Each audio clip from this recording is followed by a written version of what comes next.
All righty, how we doing? Coach Bowles said that you're quite the golfer, and he said he doesn't golf with you because he says he only golfs with scrubs. That is just not true. I've been working on it, in my free time. Just trying to get outside, work on the game a little bit. And, we got free afternoons here after we get done with work and studying and stuff. So doing that before I have the American Century Tournament in Tahoe in July. So just trying not to embarrass myself. That's about it.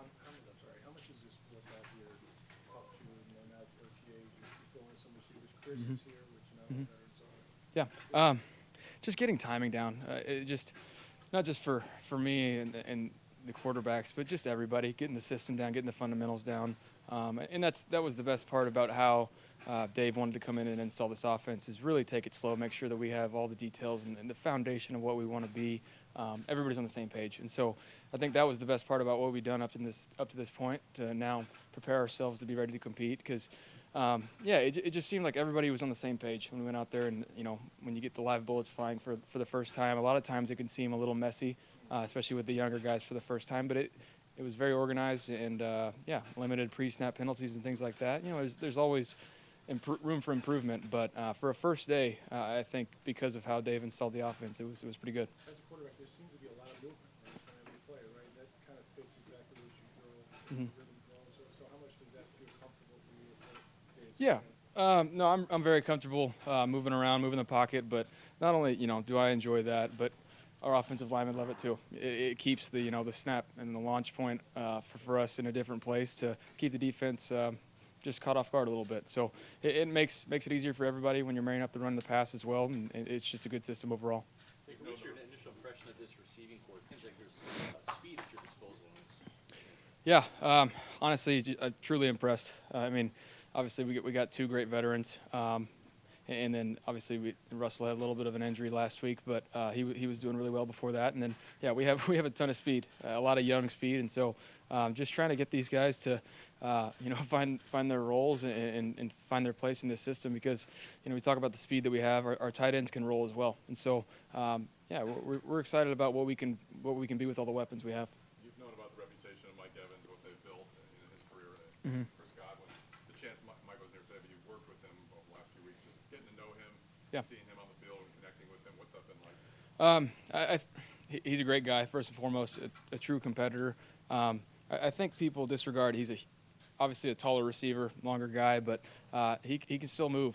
His speed is it'll catch you off guard. So he's a special player, obviously has been for a long time, and so I'm excited to get to play with him.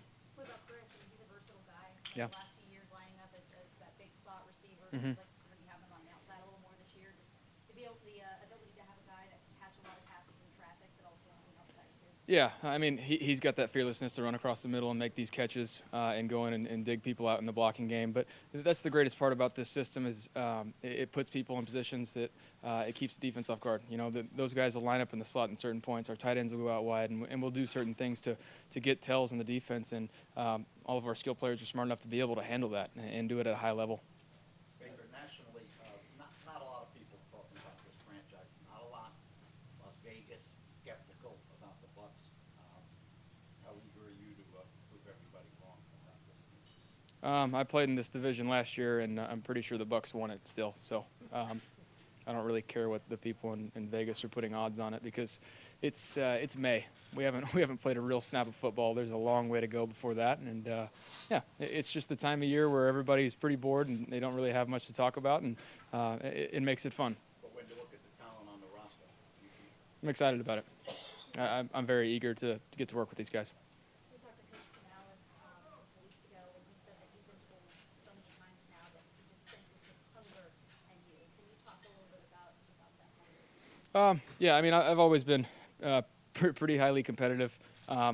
It's just, if I was to tell you when I first got drafted that I was going to draw out my career and I was going to end up in Cleveland, I probably would have told you that was how I was going to go. But it's not how it shook out. That wasn't God's plan. So on to the next thing. And this is a place that has been very welcoming, and I'm excited. Obviously, it's a one-year deal, and I'm just trying to make the most of it one day at a time. And this is a great group that's just seems like a no BS squad that's all about winning. What's it been like these last couple of months, just being here, being around this group of individuals, and what maybe the feeling on this team is all It's just from top down. It's all about winning, and that's the best part. No distractions, no other nonsense. It's just about how can we get on the same page towards winning, and that's how you build a great franchise. That's why it is one. Baker, you spent some time with the Rams at the end of last year. Mhm. Conceptually, is there some carryover from that offense to what Dave Canales has done, given the roots of this system? Yeah, I mean, Shane Waldron was in Los Angeles for a few years before he went to Seattle with Dave last year. So there's definitely carryover, similar system. And now when it comes to terminology and things like that, there's different adjustments and what they really want to get accomplished. So, yeah, I mean, I've been on enough offenses now there's a little bit of relation to a lot of them, but especially the most recent one. Yeah, you're right. How quickly are you settling in, right? It's your fourth team since last July, but now you've been around these guys, you're in the building, Tampa, all of that. Yeah. How do you feel at first? I feel great, especially where we're at right now. I mean, this is my first off season, really since 2019. So I'm settling in great. It's been great to be here for the past month or so, whatever it's been, and then obviously jump right into OTA. So it feels like home. Have you adjusted to the heat anymore? I'm still sweating quite a bit, but it seems to be the norm out here. So it's anything goes. It gets hotter. Don't tell me that. We're all still sweating too. Yeah, I mean, I had to change before I even come out here and see you guys. Yeah, just dripping. The last time we saw you, you didn't know much about Tampa. You said, I heard they're a good hockey team. You seem to get some lightning. Yeah. What else have you learned about Tampa? They're crazy about their sports. I'll say that. You know, it's a very relaxed town. I compared it from like Los Angeles to San Diego as Miami to Tampa, more of a beach town vibe, and everybody's relaxed, respectful. It's just a good place to live. That's why, you know, you never hear anybody say anything bad about the city as a whole. Thanks, guys. Thank you.